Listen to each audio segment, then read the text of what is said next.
Ну что, я поздравляю всех участников нашего семинара, нашей встречи, прошедшим Рождеством Христовым.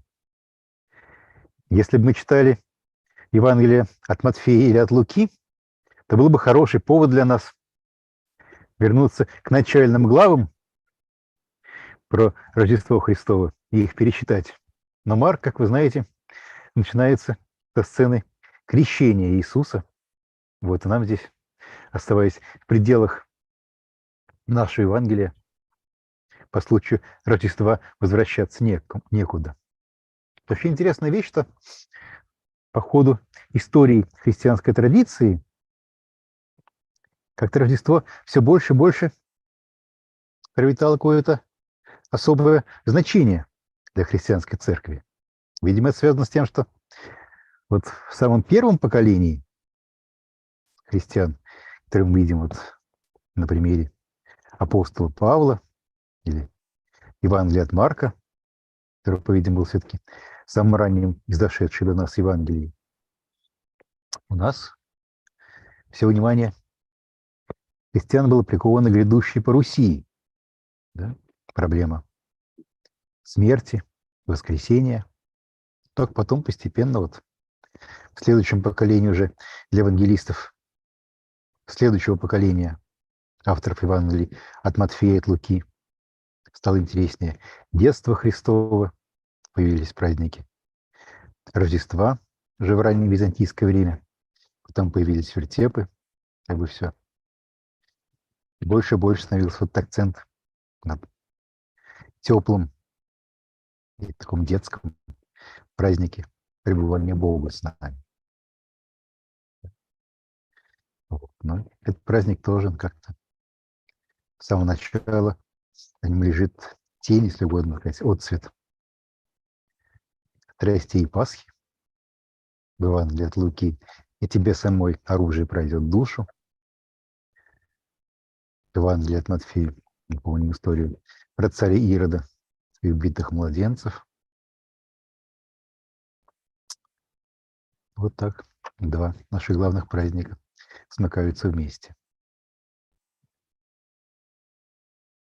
На праздник Рождества в одной церкви мы просили прочесть проповедь. И в качестве проповеди прочел историю празднования Рождества Христова. И вот сейчас немножко эту историю тоже вместе с вами решил вспомнить. Но возвращаемся к нашему Марку. Сегодня мы должны читать 2 главу с 18 стиха. Но перед этим мы хотели еще обсудить статьи Джоэля Маркуса про Сына Человеческого как Сына Адамова. We're going to discuss your article, Joel, and we're very happy that the author of the article is with us. Маша, хотели вы что-нибудь сказать?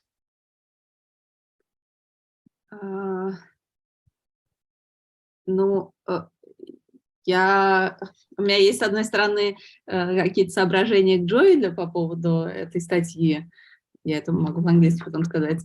Вот. А с другой стороны, я, наверное, могу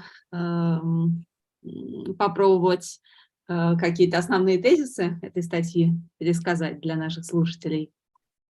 Как Может, вы вначале пересказали какие-то основные тезисы для наших слушателей? Joel, can you follow our Russian a bit? Yeah. Not very well, no. Yeah. Okay.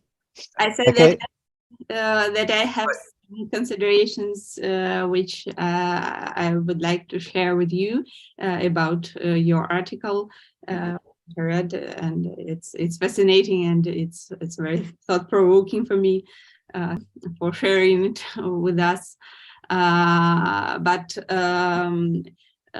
maybe for our seminar, I can start with just short summarizing in Russian the main ideas of your article. Yeah. Good, because I don't remember what I said. It was a while ago, so maybe my Russian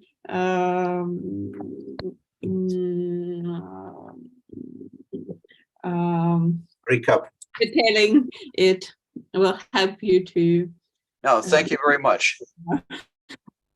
Thank you very much for reading it, because I don't think many people have read it. Yeah, okay. Ну хорошо, тогда я начну. Я, честно говоря, не очень готовилась пересказывать, поэтому у меня нету никакой ни презентации, ничего. Вот, но я сейчас подумала, что, наверное, это будет правильно для наших участников, чтобы понимать вообще, о чем дискуссия. Вот, поэтому я сейчас просто расшарю первую статью и постараюсь суммировать в целом, о чем речь идет. Секундочку. Так.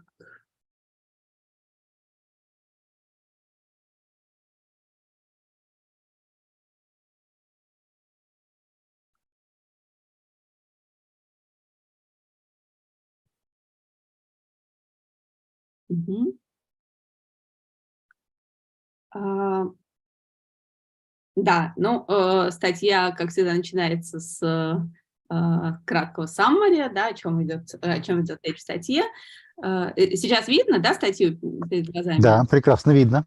Вот. Ну и, собственно, основным таким тезисом этой статьи является идея, что выражение «гуюйос ту антропу», да, то есть «сын человеческий», значит «сын Адама». Да, то есть вот этот самый сын, буквально это выражение значит «сын человека», да, с определенным артиклем, и вот этот человек с определенным артиклем, как утверждается в статье, это отсылка к определенному человеку, а именно Адаму, да, то есть первому человеку. Вот, ну, перейдем к аргументации.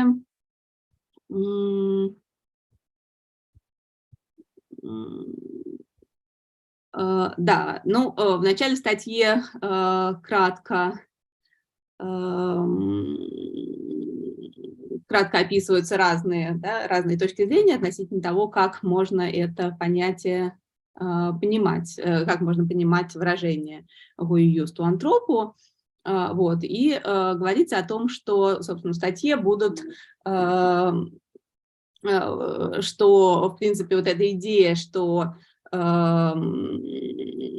выражение «сын человеческий» — это сын Адама, это не новая идея, да, это не то, что придумал сам Джоэль, эта идея высказывалась и до него, вот, но он решил вот в этой статье собрать, собственно, все такие главные аргументы в пользу этой точки зрения. И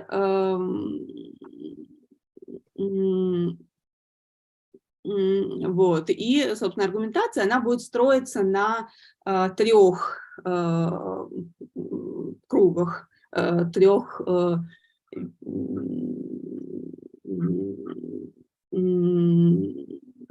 видах аргументации. Да? Первое – это лингвистические аргументы, второе – это аргументы такого историко-теологического или, ну, в общем, аргументы с позиции истории религии.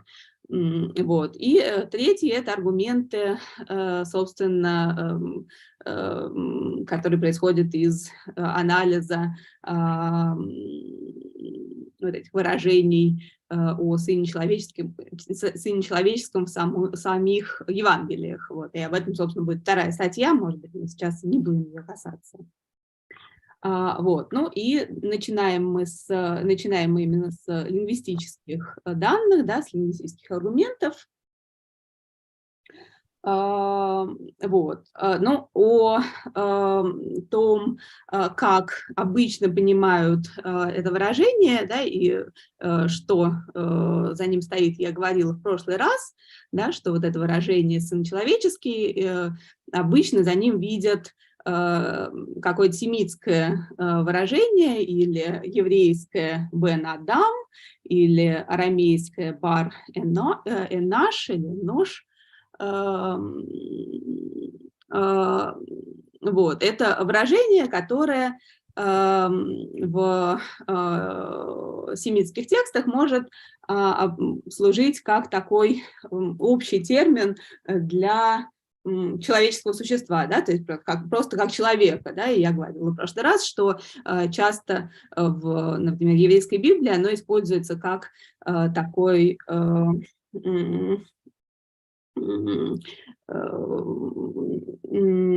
термин, как бы подчеркивающий противопоставленность человека и божества, да, то есть как такую человеческую сущность подчеркивающий.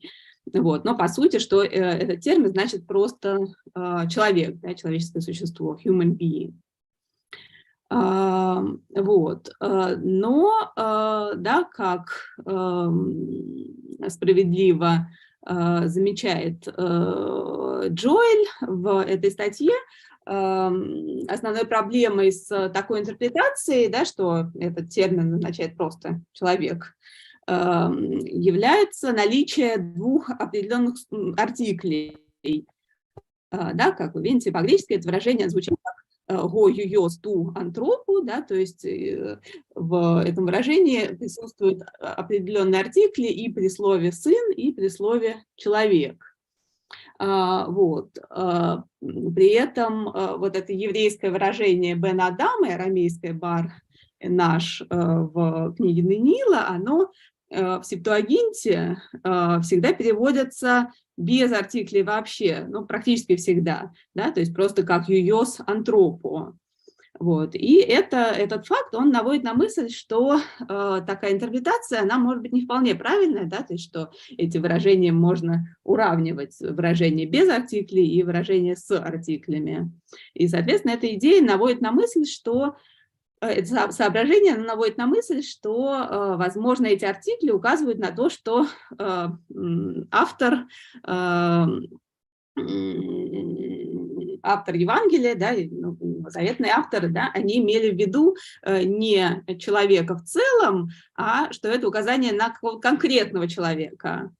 Вот. И дальше, опять же, обращаясь к Септуагинте, можно заметить, что в книге «Бытия» слово «Адам», человек, переводится как «го антропос», да, то есть человек с артиклем в нескольких местах книги «Бытия», когда речь идет как раз о первом человеке. Да, то есть в книге «Бытия» в Септуагинте, в греческом переводе, там, когда впервые появляется слово «Адам», да, в первой главе, вот в стихах 1:27 и в начале второй главы 2:7, 2:8, 2:15, слово «Адам», да, как имя первого человека, оно переводится как «го антропос», да, то есть этот человек буквально, вот, а дальше уже появляется имя Адам, да, я, собственно, могу, наверное, показать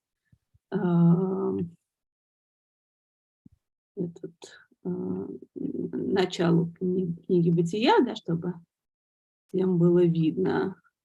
Да, вот в 1:26, 1:27, да, там, где, собственно, Бог сотворил человека, свой образ свой, и да, по образу своему, по образу Божьему, да, там он называется тон антропон, да, и также он называется антропос, простите, в 2:7, 2:8, 2:15, вот, а дальше с момента, когда, собственно, начинается история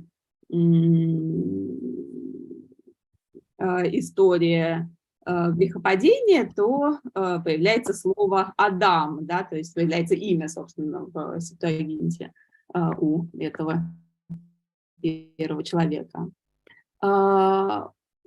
Вот.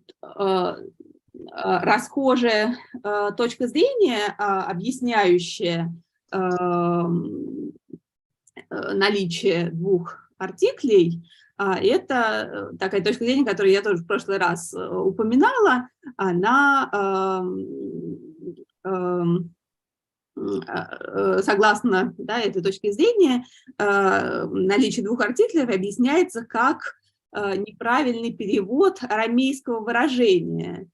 Дело в том, что в арамейском языке, по крайней мере, позднем, таргумическом, определенный артикль начинает употребляться не так, как он употреблялся в древнееврейском и в библейском арамейском языках, а именно разница между формами с определенным артиклем и формами без артикля, да, так называемым абсолютными и эмфатическими формами, она практически пропадает. И формы с определенным артиклем, они начинают использоваться в том же значении, что и формы без артиклей. Вот. И на основании этого наблюдения, да, поскольку многие термины, понятия евангельские могут действительно иметь за собой какой-то прототип арамейский, исследователи предполагают, что несмотря на то, что в этом выражении присутствует определенный артикль, его можно все равно понимать в таком неопределенном значении, да, как просто какой-то человек, да, или кто-то, да, вот как Джоэль здесь переводит, a person in my position or someone, вот, или a son of man or human being. Вот, но, да, как, в общем, справедливо отмечает Джоэль, да, эта точка зрения, конечно, ну, имеет право на существование, но, в общем, объяснять что-то как неправильный перевод, да, то есть как что такой какой-то важнейший термин, он появился как просто какой-то такой случайный неправильный перевод с арамейского, в общем, это достаточно подозрительно, да, и не выглядит как, безусловно, какая-то неоспоримая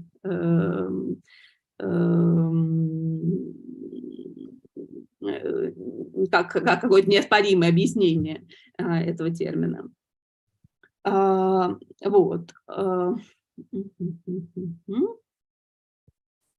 Так, секунду.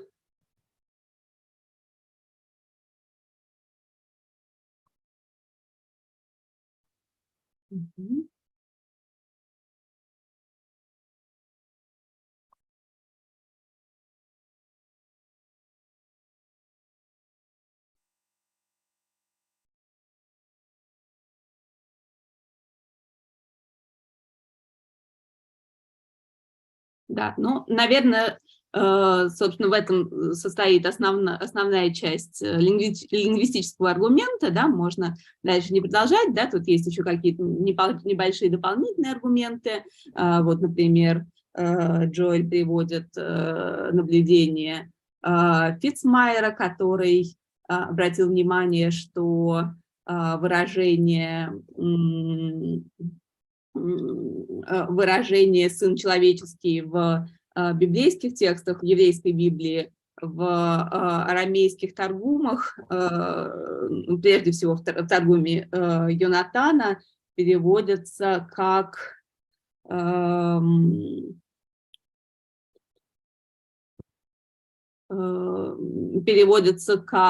вот здесь вот это, как Бен Адам, а не Бар Энаш, соответственно, предполагая, что за этим может стоять какая-то похожая интерпретация тоже этого выражения, что как идея, что само это выражение должно пониматься не как сын человека, а как сын Адама. Вот. Но это любопытное утверждение, оно, конечно, требует некоторого большего, может быть, осмысления, потому что про таргумы трудно сказать, является ли это такое следствие гибраизации просто и заимствования в таргумах слово «Адам» как слово «человек», или же это действительно отсылка к вот этой идее, что сын Адама – это, в смысле, что это выражение означает именно сын Адама. Вот, ну, в общем, что касается лингвистических аргументов, наверное, в целом понятно. Вот, и дальше, собственно, очень интересная часть, большая, следующая, это аргументы с точки зрения истории религии. Вот, ну, это достаточно трудно, наверное, пересказывать. Ну, я, наверное, попробую кратко совсем.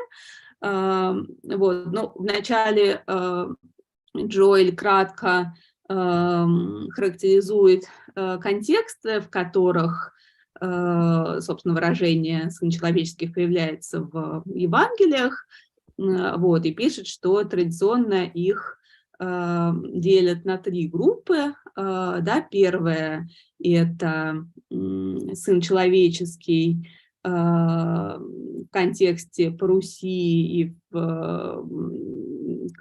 часто как логический судья появляется.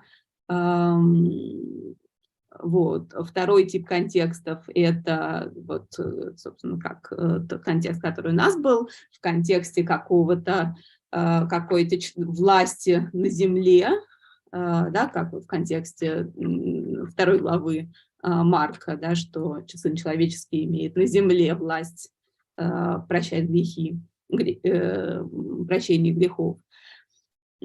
И третья группа контекстов – это контексты, связанные со страданием и смертью Сына Человеческого. Вот. И дальше Джоэль собирает самые разные свидетельства, прежде всего, ну, частично, да, и, собственно, ветхозаветные, но меньше, совсем небольшим параграфом, вот, а в основном свидетельства из апокрифической литературы, собственно, новозаветные, да, это вот жизнь Адама и Евы, также раввинистическая традиция,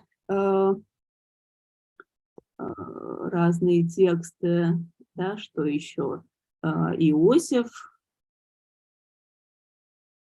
да, завещание Авраама, но это тоже к апокрифу можно отнести. Вот. И, да, если суммировать, да, то можно сказать, что, собственно, он собирает разные тексты, из которых можно реконструировать представление, да, и реконструировать какие идеи о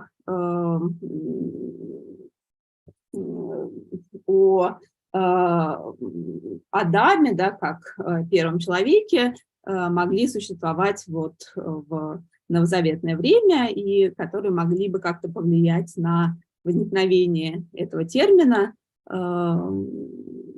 «сын человеческий» как сын Адамов, который можно было бы понимать как сын Адамов.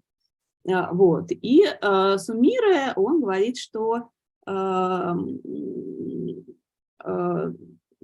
можно, соответственно, вот в христианских и еврейских текстах можно найти несколько таких тем, идей, которые очень сопоставимы с теми ну, вот, теми контекстами, да, в которых появляется это выражение в Евангелиях, о которых я только что говорила. Вот, это вот суммировано в целом на страницах 57-58, да, с подробными ссылками на то, на какие тексты, собственно, Джоэль ссылается. Вот, ну, можно это, наверное, прочитать просто, да, значит, первая группа, да, таких мотивов, сопоставимых с новозаветными, и это мотивы, связанные с тем, что Адам, эсхатологический Адам, он воскреснет и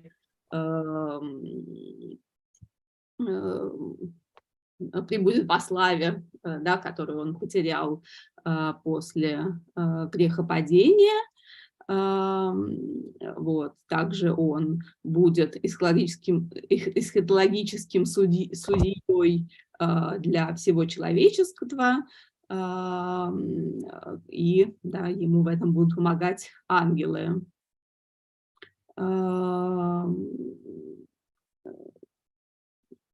Вот. То, что касается земной активности, да, земной деятельности Сына Человеческого, да, можно сказать, что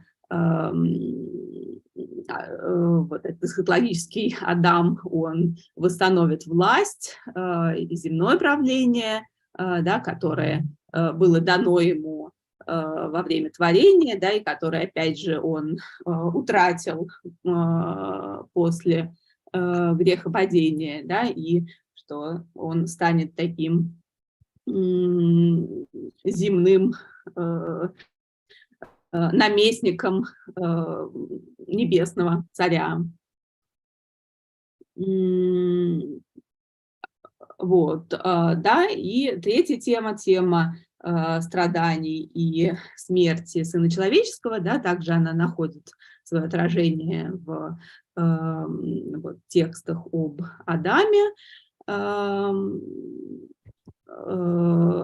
да, и здесь присутствуют мотивы о том, что, да, несмотря, да, на то, что на вот эти вот первые две группы мотивов, все равно за свое непослушание, страдания и смерть, они остаются неизбежной частью человеческого существования после грехопадения.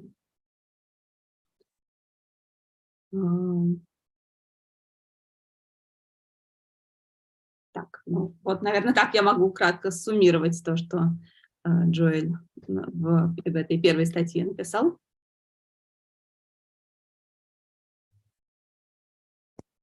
Спасибо. Спасибо, Маша.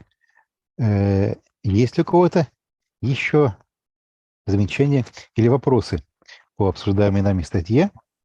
Благо, автор присутствует с нами, можем ему непосредственно задать наши вопросы или возражения по-английски.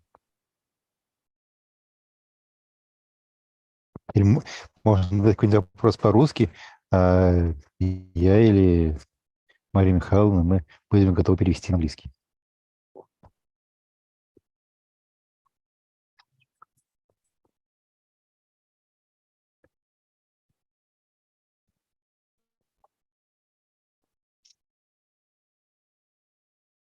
Если нет вопроса, то я, может быть, хотел бы одну вещь уточнить у Джоэля.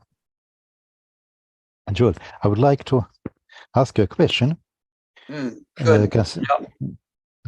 concerning this article. Yes. You speak about the Adam typology for the image of Jesus in the Gospels, as well as for the Son of Man sayings.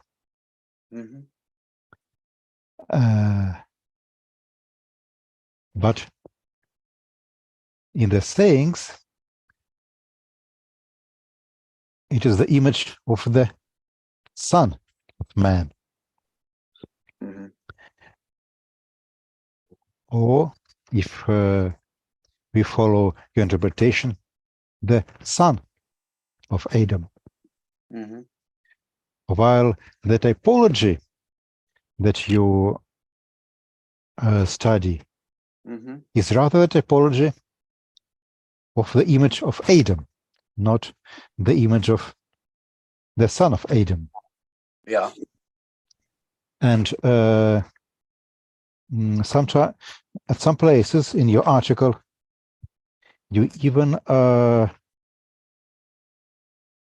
speak about the Son of Man, and then illustrate your thesis with a reference to Adam, not the son of Adam. For example, just I have before me the last page of your article. Mm-hmm. Let me share it with us.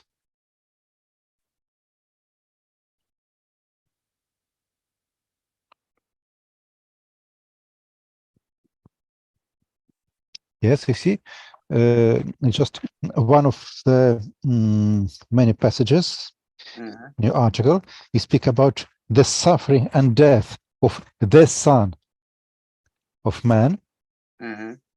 and then you discuss, until it's recovered, however, Adam and so on, you discuss not the imagery of the son of Adam, but the imagery of Adam. How do you reconcile these two different, in fact, images? Because sometimes... What are the different images? So, in other words, Adam and this descendant of Adam. Yes. Right. I mean, I guess the idea would be that, yes, he is the descendant of Adam, but he is a descendant of Adam in a special way, you know, that preserves a lot of the features of the original Adam.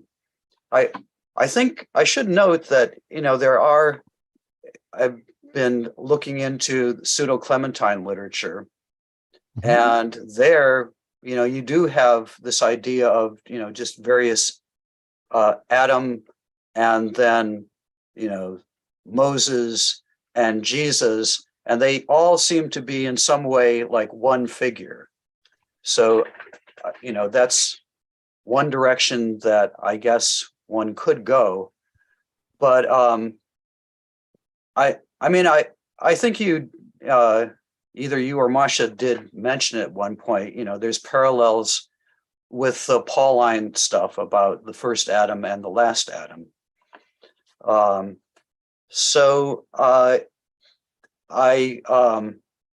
And of course, you know, that when you're speaking about the first Adam and the last Adam, or Adam and the son of Adam,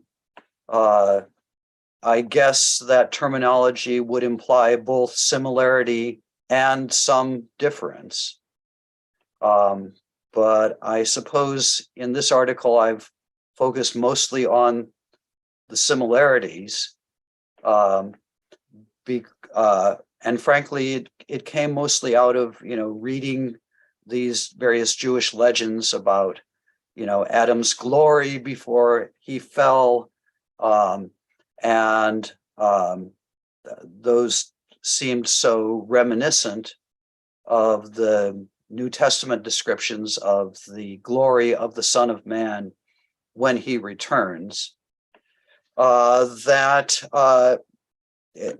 you know, I started to wonder as I was working through my commentary, you know, if how influential the Adam typology was. And so in this article, I pushed it, I think, as, you know, as far as I could.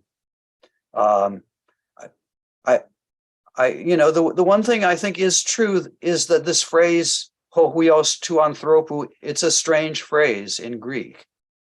And that, you know, if one, you know, as those passages that Masha showed argue, if you just wanted to talk about a son of man, a human being, or humanity in general, there are easier ways to do it.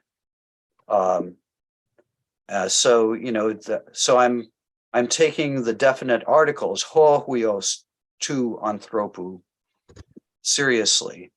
But I guess I'm not totally registering the problem that you see in moving from the Adam figure to this second Adam figure.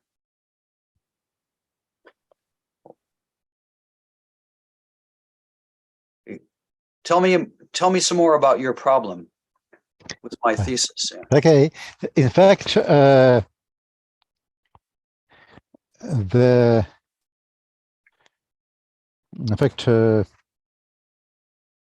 just draw on the Pauline sayings about Adam, first Adam and last Adam, right? And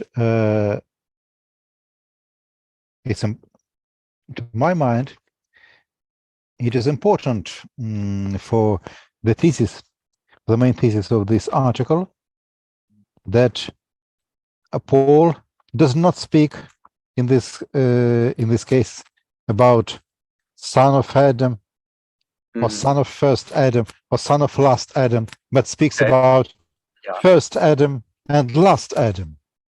Okay. So it seems that the view, the imagery, the mythology behind the Son of Man, the Son of the Man sayings in the Gospels and Paul are slightly different in that Paul speaks about Adam, not about Son of Adam, while the background for the Son of the Man sayings in the Gospels, if you follow you, is not the imagery of Adam himself, but the imagery of the son of Adam. Right, but the son of Adam is he's very much like Adam, in that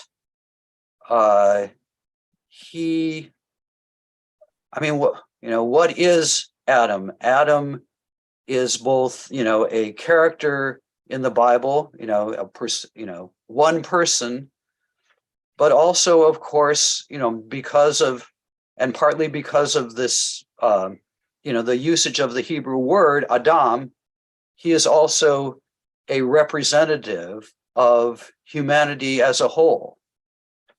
So that, his story is humanity's story, is all of our story.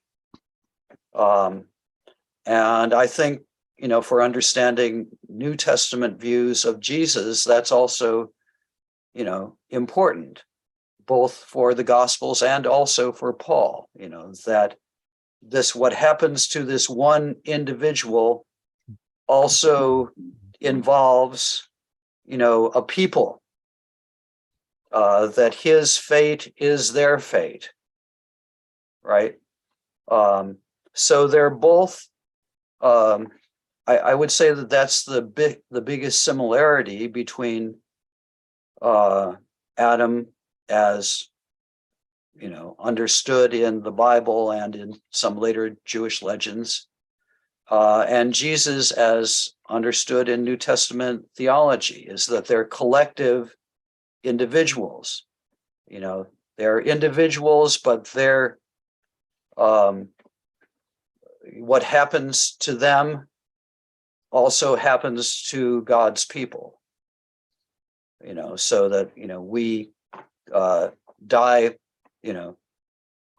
with Jesus and are raised with him. That's but it seems to me that draws on ideas of collective personality that are already there in the New Testament and developed in some later Jewish texts. So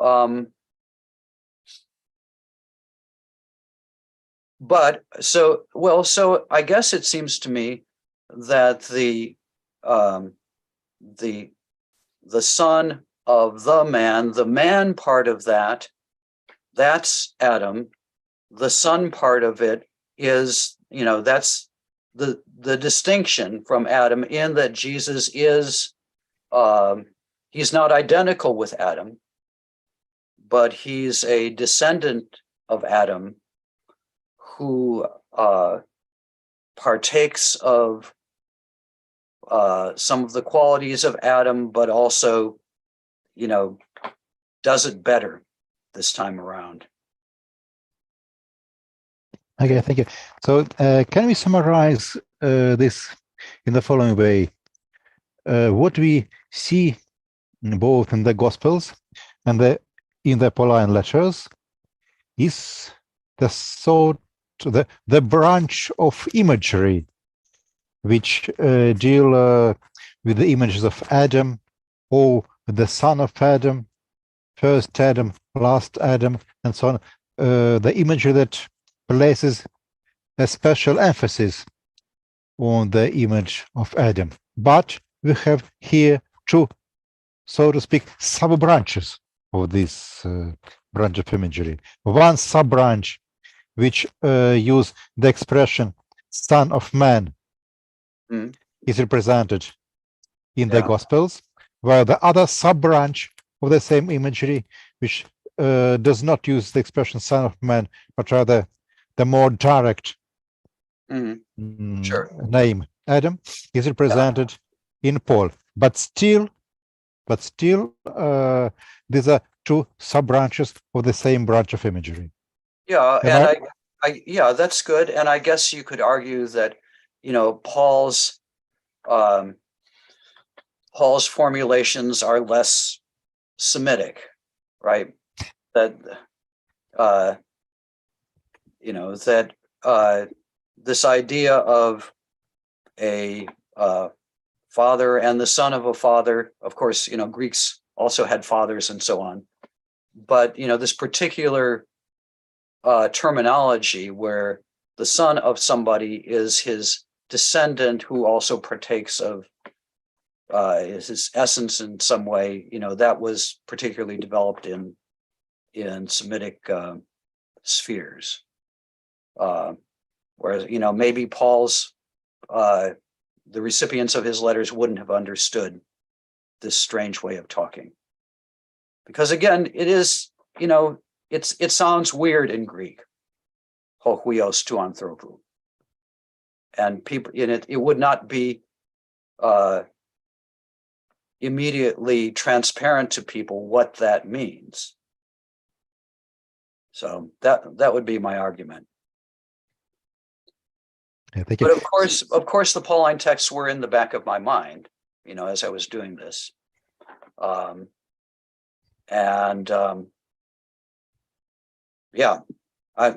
all I want to say about that right now. Okay, thank you. I can see you are still skeptical. No, I'm not converting skeptical. you. Yeah, I I want think to convert you to become a member of my sect. okay. I'll try to evaluate the arguments pro and contra once again, and probably I will join your sect. Meanwhile, You may have to go through like a initiation period of 7 years or 3 Yes. years or something, however long it was at Qumran. So yes, definitely, and also this initiation period should comprise some fasting and other rite de passage. okay, let's talk about fasting then. Okay. Meanwhile, in our chat, we also have a replica from Father Irene Pikovsky. We can see it in our chat window. В окошке чата мы можем видеть замечание отца Иринея Пиковского.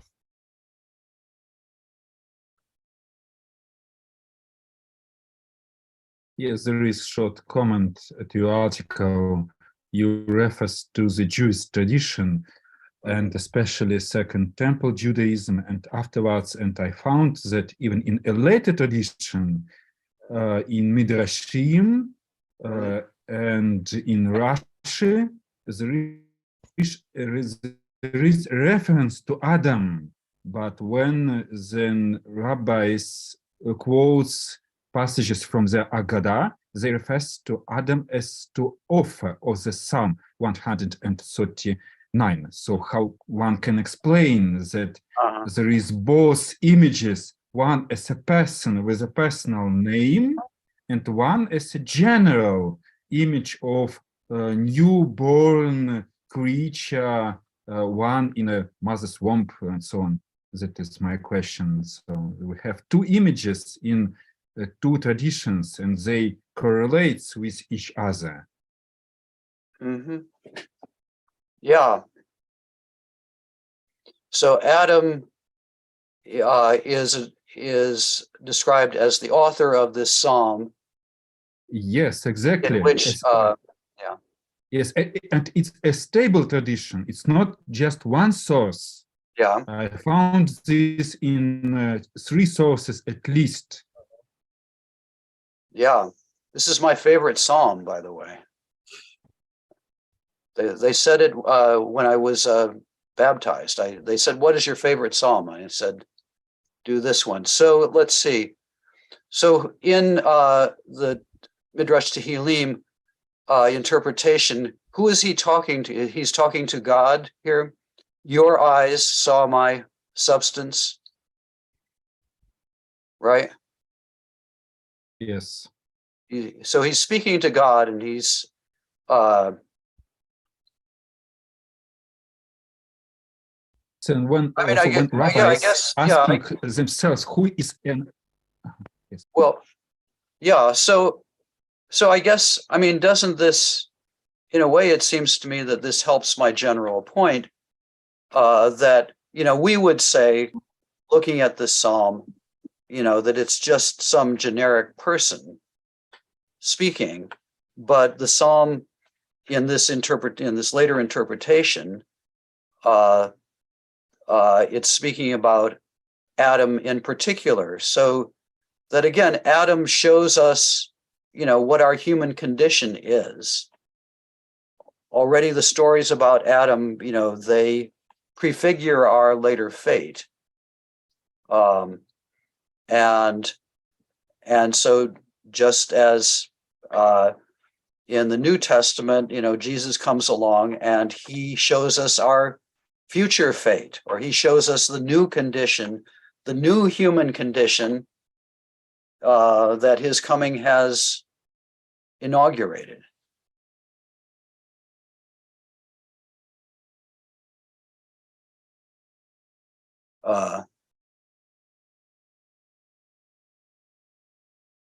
Describes the word Adam is taken as a proper name. Yeah.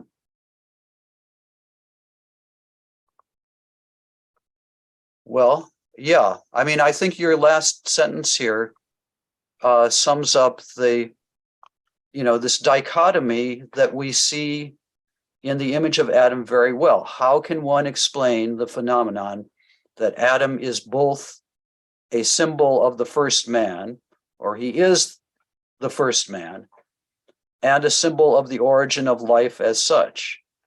I guess I would again invoke, you know, this idea of a, you know, there are these persons in the history of salvation who are, you know, whose boundary doesn't end with, you know, the limits of their body.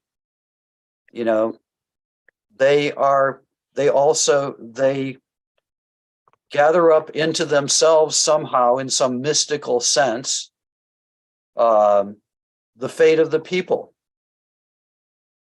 You know, so they are in some sense an individual, or at least they can be talked of as an individual, but they are also, you know, involved in the fate of the people in some very organic way. I mean, I think it's the problem that you always have with ideas of soteriology. how can what happened to Jesus, say, have implications for other human beings? If you don't want to just go down the route that Jesus is some model of how you should live, but that his death and resurrection actually have some cosmic effect, how can that be? So I think it is a problem, but it's a problem that's sort of at the root of all soteriology. Does that make you happy at all, or just more angry at me?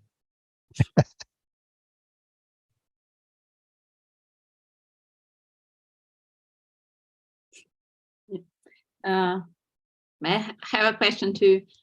Yeah, please. Yeah, I have several questions. The first one is very short. I want to ask you about how you understand Mark 3:28, where tois euios ton anthropon occur. Yeah. Yeah, I mean, okay. So, I mean, I'm certainly not denying that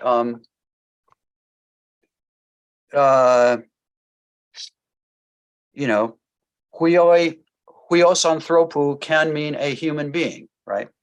So I guess here, yeah. So I'm saying to you that all things will be forgiven to human beings. So, and there, I guess maybe the problem for my thesis there is that there we do have the definite articles. Yeah. And yet it seems to be a generic term. So yeah, I guess I shouldn't say that any usage that has the definite article should be interpreted in a non-generic way, because this would be a counterexample. So that's a very good observation on your part. And I'm not sure if I dealt with that in my article. Yeah, I think you do not. Okay. Discuss. Mea culpa. Yes. Yeah, that's why all my questions are about what you do. What I didn't do. Yeah. Let me make a note of it. Yeah. Okay. Okay. Next question. That's a mea culpa. Yeah. So here you think that it's just improper use of definite articles here. Yeah. I mean, right. I mean, I guess I want to say that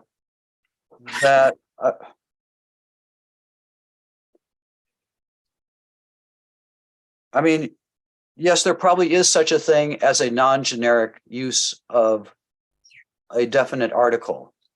But I think, one would have to take each case, case by case, and see which way the probability, in this particular case, I think you're right. The definite articles are used, but the interpretation is just human beings. But I don't necessarily think that carries over to the other usages and, the other singular usages of the definite article. So I'm going to carve out my safe space with the singular usages of the definite article. But that is, but your point is well taken. Yeah, thank you. Another also short observation is about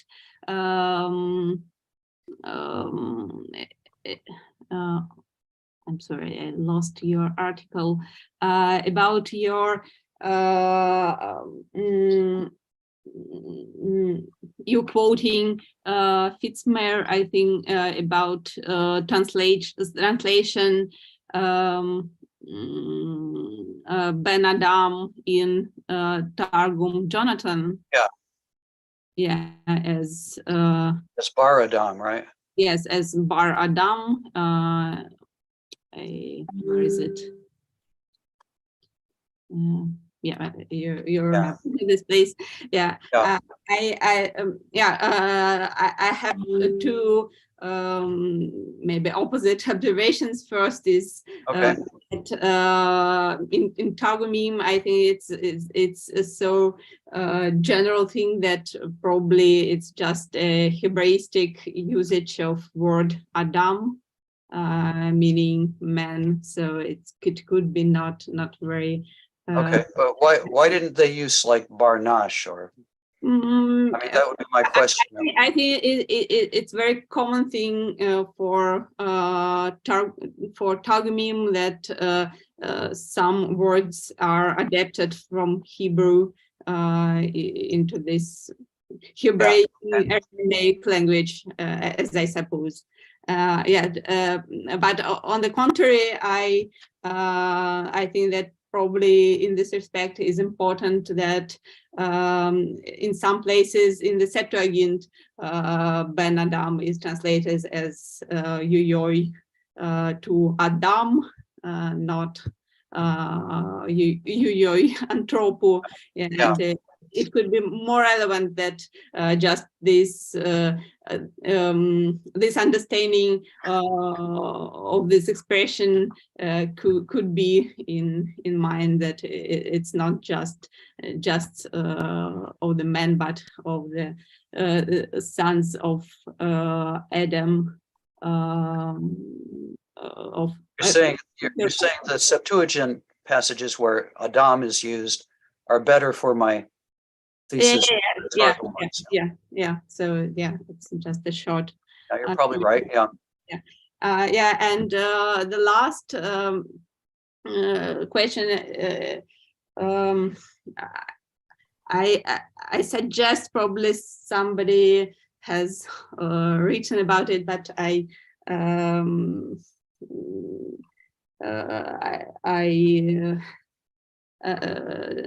don't remember right now. I want to ask about connection between these your observations about Adam as eschatological figure and with the messianic passages in the Septuagint, where the figure of anthropos, of a man, occurs as a probable messianic figure. Like, for example, Daniel. No, not Daniel. Like, just a minute, I will show you. The most just a second. I think the most important place in this respect is Numbers 24,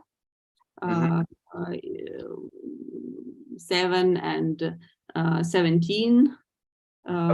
These two messianic passages, Anastasete anthropos ex Israel, Anatle astron ex Yaakov, where anthropos appears in the Septuagint instead of Shevet in all right. That's interesting. And several times in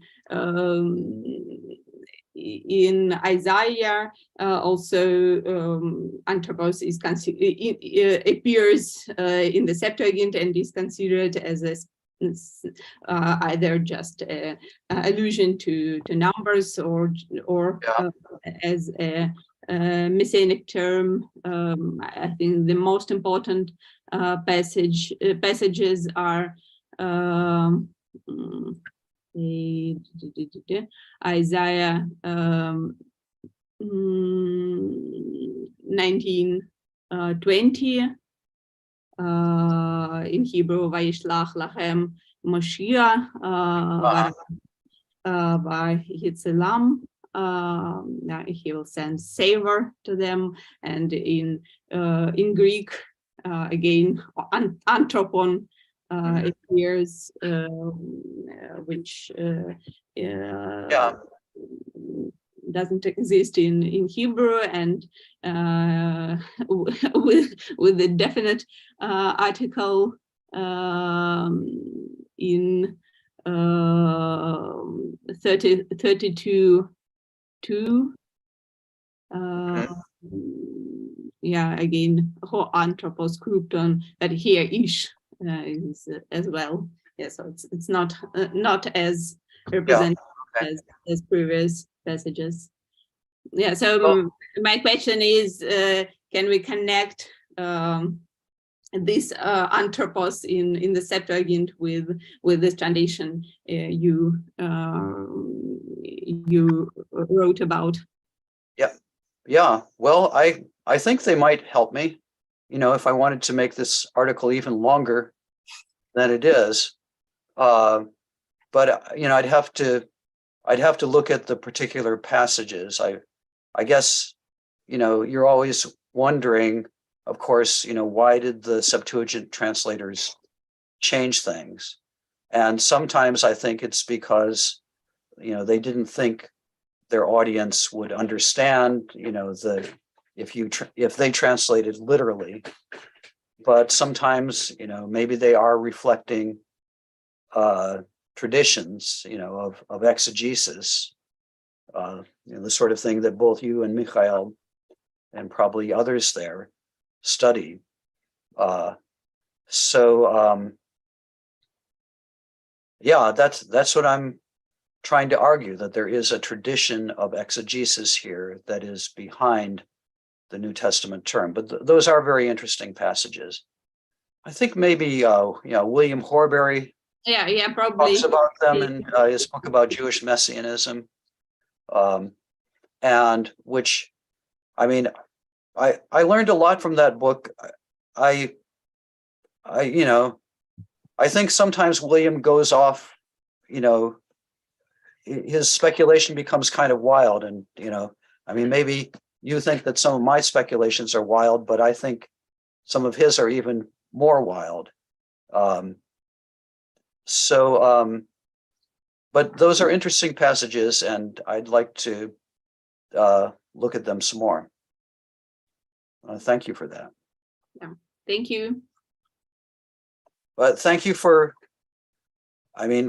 probably more people have now read my article in your group than, have read it in the 20 years since it came out. So I feel very happy that somebody has read my article. I've never seen anybody, responding to it, though I haven't, paid that much attention.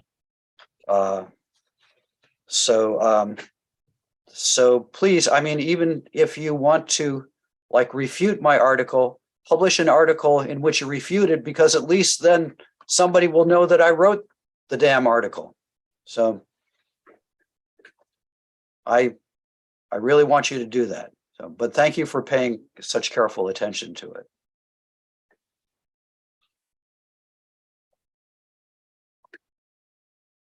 Thank you, Joel, once again, both for having written this article and for having participated in our discussion of it now.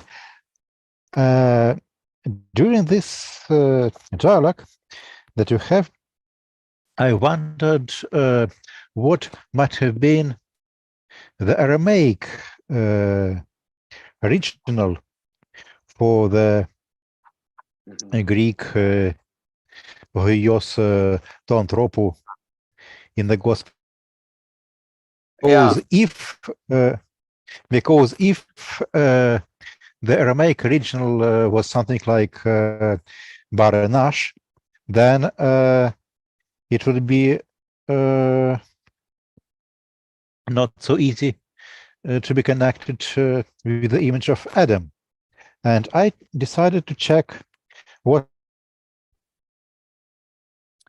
in the standard Jewish Targumim, for example, to Genesis 1:26, and what I saw probably made me closer to becoming a follower of your sect. A second. Yes, that's the Targum. There's the official Targum, Onkelos, which at this very place has an interesting variation. V'amar Adonai na'aved, and then in two different editions of the official Targum, in two different editions of the same Onkelos, we have na'aved Anasha in one text and na'aved Adam in another text. Of course, the traditions that we see here as all the traditions connected with the official Targumim in their printed form are quite late, but it may well be that this variation goes back to the very origin of this tradition. So already in the time of Apostle Paul and the time of writing the Gospel of Mark, we had these variations in the Aramaic between Barnasha and Bar Adam, and this may somehow explain why in some sub-branches of this tradition we have the proper name Adam, while in other sub-branches of this tradition we have anthropos or hiosto. In this case, this variation in Greek goes back, in fact, for the variation in Aramaic. Yeah. Now that's interesting that it's Onkelos that that has Adam. It's right? Onkelos. It's different editions of Onkelos I see. Huh. that vary between Anasha and Adam, which is especially interesting because we do not have just variations between different Targumim, but we have even variation within the same Onkelos. Yeah. No, that's very interesting, and I guess seems to me that what that it seems to me that the Adam translation, just reflects, post-biblical people's fascination with this figure of Adam Rishon, right? That, I mean, one thing you have to say is that, like, the rabbis are really just fascinated with these stories, and the stories in the Bible themselves are already interesting, but they really they expand them in all sorts of fantastic ways. So they seem to have had a preoccupation with this figure. And I guess part of the difficulty of my argument was that this real heavy concentration on Adam is late. But I was trying to show that there was a trajectory already, from the Bible and in apocryphal and pseudepigraphal works, and within the Bible, like I think the Psalm, 8 is pretty important for my argument. That it is talking about human beings. What is man that you are mindful of him? But it's also, the Adam story, I think, is in the background of that psalm itself. So you've made him a little bit lower than the angels. And just, the mention of the angels is, for me, reminiscent of these later stories where there's a competition between the angels and Adam.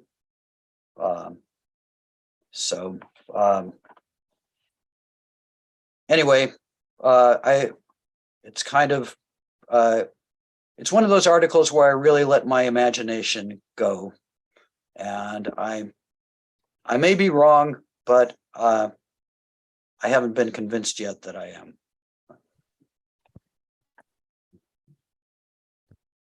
Thank you, Joel. Спасибо огромное Джоэлю и за статьи, о которых мы сегодня говорили, и за дискуссию, которая сейчас между нами развернулась. Значительная часть того времени, которое мы хотели выделить сегодня на нашу встречу по Марку, была посвящена этому действительно ключевому вопросу касательно того, какая образность, какие традиции стоят за выражением «сын человеческий» в Евангелии. Я думаю, конечно, что значимость этого выражения и значимость этой темы для новозаветной науки настолько велика, что можно было бы и не одну только встречу, но целый семестровый курс посвятить только одному этому вопросу. Но я думаю, что будет правильно, если мы хотя бы немножко сейчас еще и почитаем наше Евангелие от Марка. Давайте прочтем, например, хотя бы просто чисто символический первый стих.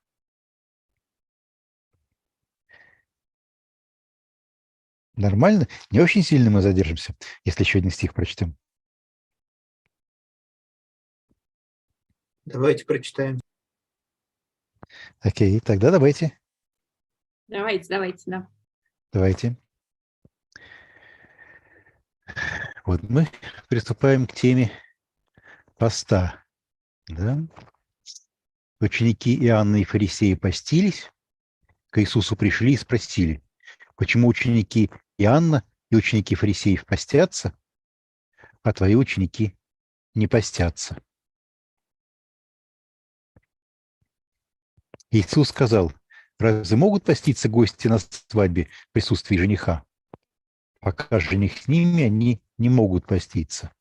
Наступят дни, когда они лишатся жениха, и вот тогда, в тот день, они будут поститься. У меня были некоторые здесь комментарии и экскурсы к этому тексту, но, может быть, уже свои более развернутые комментарии и экскурсы я тогда в следующий раз, на следующей нашей встрече представлю вашему вниманию.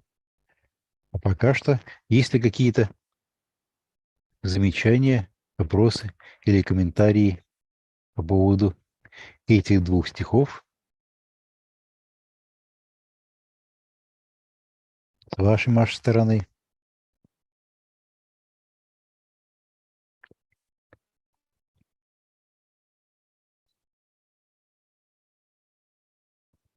Joel, maybe you wanted also to comment briefly on these two verses that I have just read. I mean verses 18 and 19.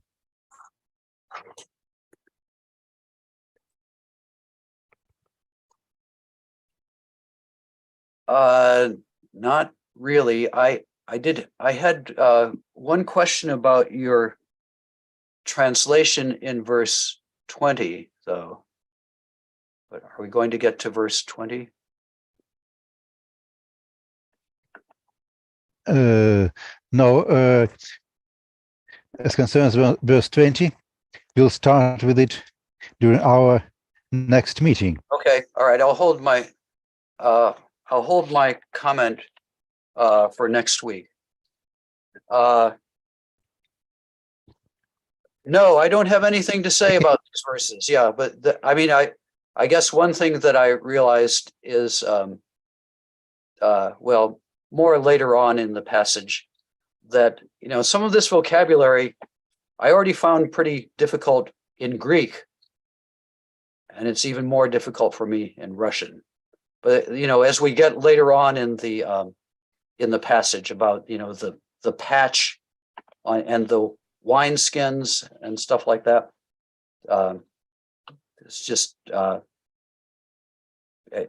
the vocabulary is not that, it's very specialized vocabulary. Yes, that's true.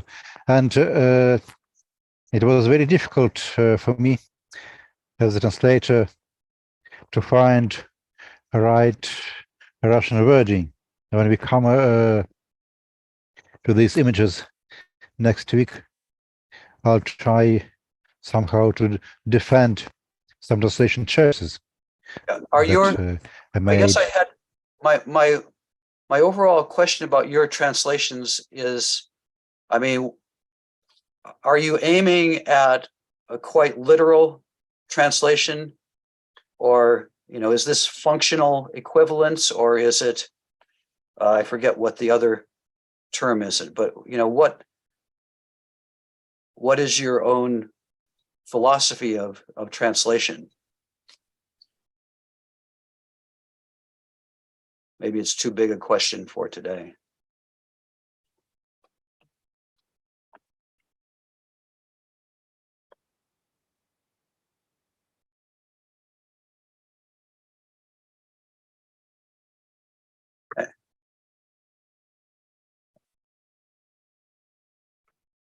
Joel, do you hear me? Yes, I hear you. Okay. I would like to say that something in between the functional translation and a more literal translation. The idea is to produce a functional translation that would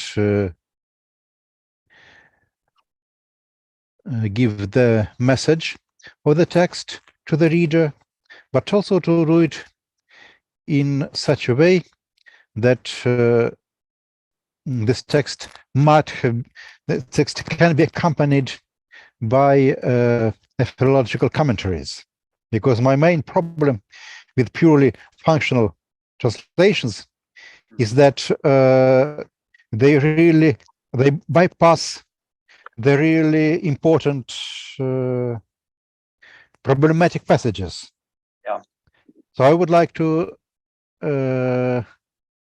formulate my translational credo in the following way. Let's do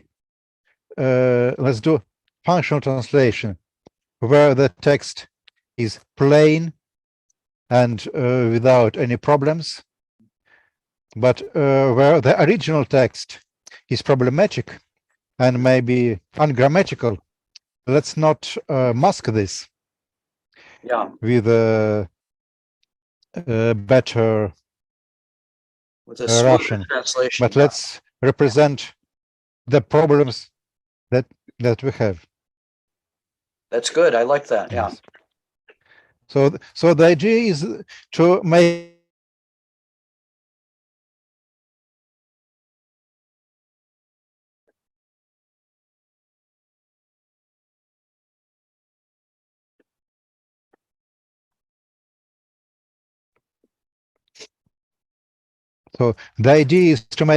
a smooth I repeat because I'm afraid the connection was lost for the last half a minute.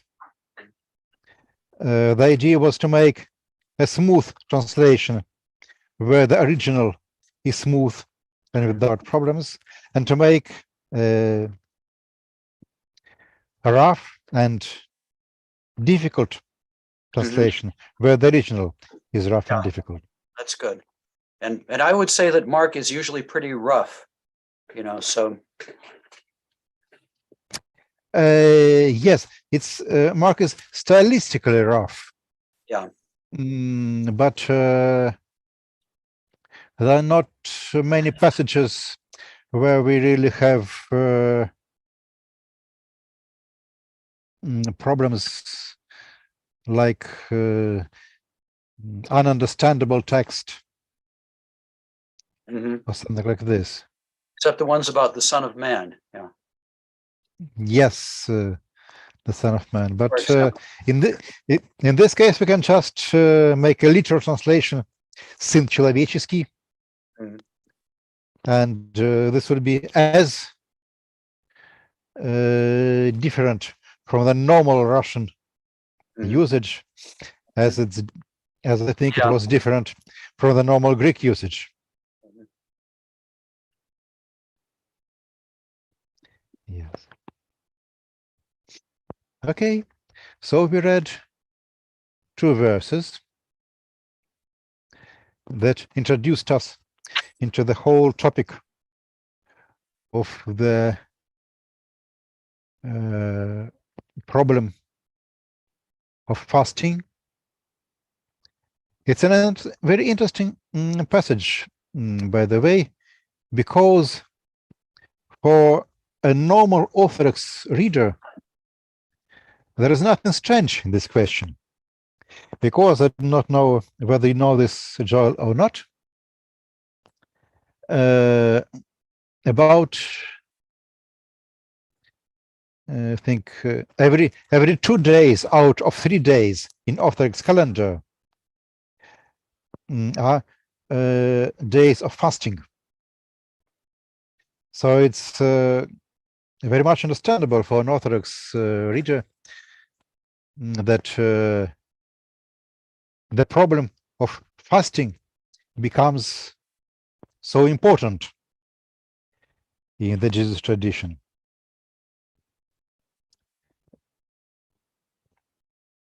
Я повторю этот момент по-русски, поскольку мне кажется, он достаточно важен.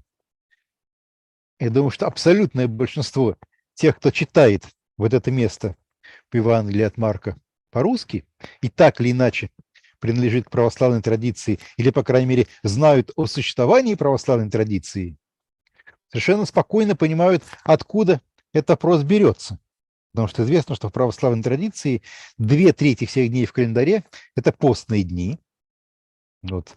Схожая картинка была, как я понимаю, и в католической церкви вплоть до недавних времен. Поэтому, там, скажем, для Мартина Лютера и читателей этого текста в Средневековье или в эпоху Возрождения тоже совершенно было понятно, о чем идет речь. Однако же, если мы посмотрим на ситуацию с постом в еврейской традиции рубежа веков, то многие вещи, которые кажутся само собой очевидными здесь, скажем, для православного читателя, для нас уже перестанут быть очевидными. Дело в том, что, в общем-то, у нас здесь, строго говоря, в иудаизме, начиная с древнейших времен до сих пор, собственно, вот такой главный постный день только один единственный. Это Йом-Кипур. Вот. Но время от времени еще с какими-то отдельными трагическими событиями связаны какие-то локальные посты. То есть для того, чтобы понять суть вот этого пассажа, который мы сейчас разбираем, мы должны отрешиться от места, которое пост занимает в современных христианских традиционных деноминациях, таких, скажем, как православная или католическая традиция до Второго Ватиканского собора, и пытаться вернуться вот в ту ситуацию, которая была с постом в иудаизме рубежа веков. И тогда, возможно, будет перспектива немножко другая. I just said, Joel, that in order for us to better understand this passage, we must distance ourselves from the Orthodox practice of making 200 fast days a year and reconstructing what was the real problem with fasting in the Judaism of the time of Jesus. And this is, I think, the question that we'll start with when we meet next time.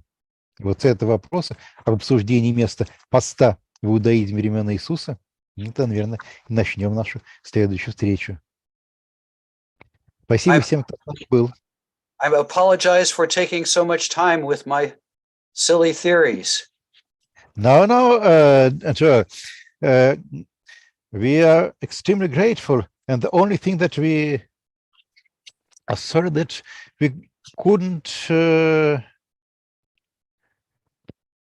invest more time, because the problem of what is really behind the imagery of Son of Man requires, I think, a yearly course, or at least a one semester course, not just a short talk. I think there is more, Joel, we would. I think there is more written about this than any other subject in like historical reconstruction of New Testament. So yes. So I think we'll return again and again to this problem when we meet the expression «Сын человеческий, госту антропу» in other places of the Gospel of Mark. We are extremely happy, Joel, that you were with us, and I'm sure that I express not only my personal opinion, but the opinion of all those who were present. And I even see that some of the participants of our meeting not agreeing with me in our gratitude to you. Thank you, Joel. okay, спасибо. Спасибо. Till next Monday. До скорого. До скорого. Окей. Большое спасибо. Спасибо. До свидания. Пожалуйста. Спасибо. Спасибо. Bye. Грация, Эмилия.